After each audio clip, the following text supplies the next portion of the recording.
So when Deborah asked me to do this, I thought that's absolutely brilliant. I get to go on stage and I don't have to prepare a deck. Actually, this is a nightmare. And I think this is Deborah's sense of humor, because I have the attention span of a gnat, and I've had to sit this afternoon concentrating so thoughtfully to try and capture the essence of what's been said. And to be honest, I'm feeling quite overwhelmed in a good way. I think it's been incredibly rich, the content this afternoon. So I just want to quickly take you back over some of the things that we've heard.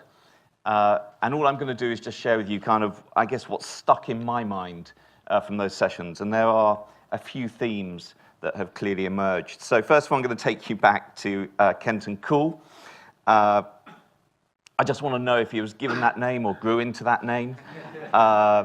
I kind of really wanted to hate him, but he was clearly quite an amazing man, wasn't he?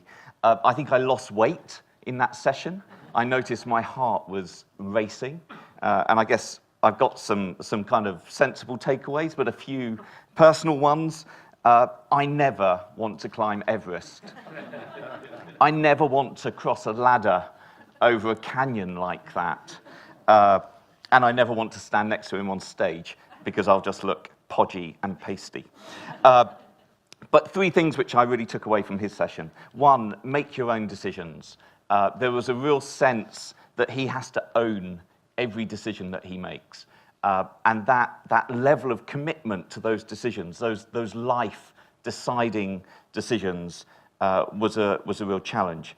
And I'm very tempted in the business that I work in banking, to live and breathe by benchmarks, by looking at competitors, trying to outperform competitors, perhaps rather than thinking about who we are and what the one or two assets are that we have, as we heard earlier today, which enable us to really win.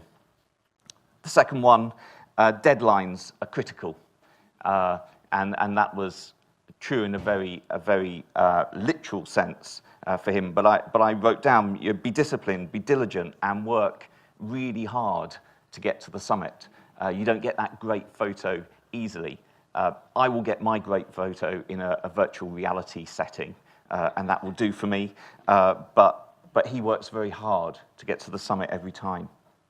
And then I guess probably one of the big themes of the day has been around objectives. So his were around getting home safely, still being friends, and having got to the top. But like everyone that we've heard today, it all starts with having the right objectives, understanding those objectives, and sharing them broadly. Which then takes me nicely on to the next session. So Alison, Andrew, and Lawrence. Again, it was all about objectives, but I guess what was really interesting for me here was the idea of sharing the objectives broadly, which then gives a shared sense of ownership, perhaps, of the task in hand. And then similarly, sharing success or failure, the analysis of the success or failure broadly as well. And that certainly in Barclays is something that we struggle with. We definitely see data as power, and individuals have a lot at stake sometimes, and it's very hard to be honest about our failures. I love the concept of sunsetting. Again, something that we're not very good at in financial services generally. We often invest so much money into getting something up and running because we've got to get it through the regulator, and we don't believe we have permission to fail. We find it very hard with legacy systems to ring-fence a community and try something in a perhaps more cost-effective way that enables us to sunset something that isn't working. And I think then two other things which I took from that session, which resonate in other sessions as well. So test and learn. We've heard so much today about test and learn. What I liked, and I've never heard articulated this way, is that the important part of test and learn is not the test. And we've sort of heard today that kind of anyone can get a lot of tests up and running, but it's about the learning and creating this safe to fail environment where you can genuinely learn and not be ashamed of the failure. So then adding to my kind of big headlines, so setting objectives, the next one would be culture. And from the session with Alison, Andrew, and Lawrence, I heard very, very clearly that walking the halls, getting to know the people that you work with, building trust perhaps outside the task is critical to them being able to work together. Then we went our separate ways, and I wasn't sure how I was going to do that in terms of summing up, so I am genuinely very sorry that I missed the measuring, not counting session. I tried, but I couldn't be in two places. So I was in here, and I heard about the right way to judge marketing investment. And again, it started with looking at clear objectives and KPIs.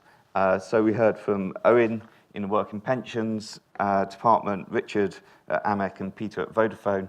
And all three talked about the importance, again, of having really, really clear objectives and business transforming KPIs.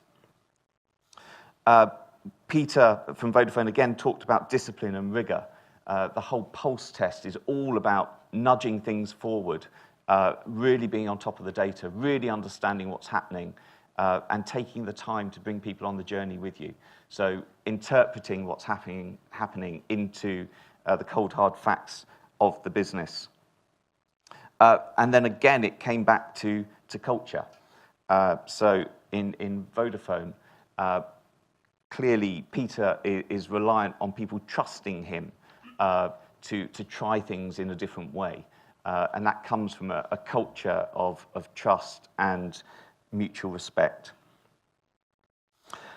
So then the final session, which I'm not going to recap in detail because you've just heard it, and unlike me, you've got no excuse to have forgotten it so immediately, because about 10 minutes from the end, I stopped listening so I could try and make sense of that. But three things which I want to just highlight then from that session that really struck me. So the first one is counter to what we normally hear, but music to our marketing ears. Mass market works and is still really important.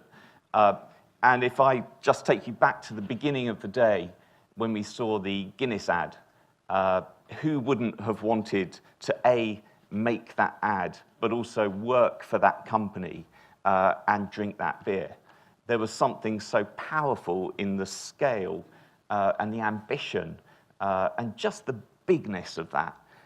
It was exciting, and it was brand informing, educating, but aspiring as well.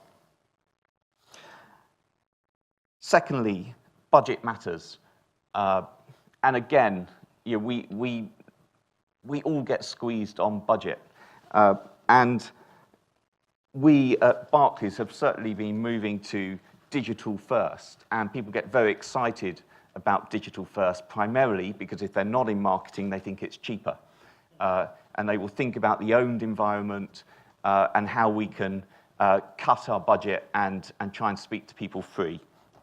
And as I was thinking about this, I was reminded of something very stupid that I did. About 4 years ago, I bought a beautiful tree. It's a Japanese maple tree. I paid about £750 for it because it was quite mature. And I said to my wife this was brilliant because it would fill a hole at the back of our garden where they were building a new house, and it would completely screen that house. Over the last 4 years, that tree sat in a plastic bucket in my garden, and it's done bugger all. If I dug a hole, put some fertilizer in, and nurtured that tree, it would have grown.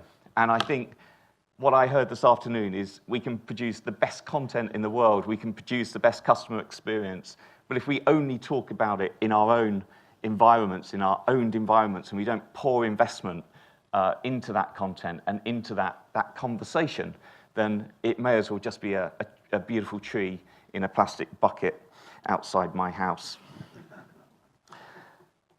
Thirdly, and finally, short-termism. And this really struck a chord for me. So we are a 3-monthly reporting business. and the business definitely owns the place. And we battle this every day. And all I'm going to say about that is I'm going to read your papers, I'm going to read your book, and I'm going to build that into our plan for next year, because I think it's one of our values is stewardship, which is all about leaving Barclays better than we found it. And our biggest asset is the brand.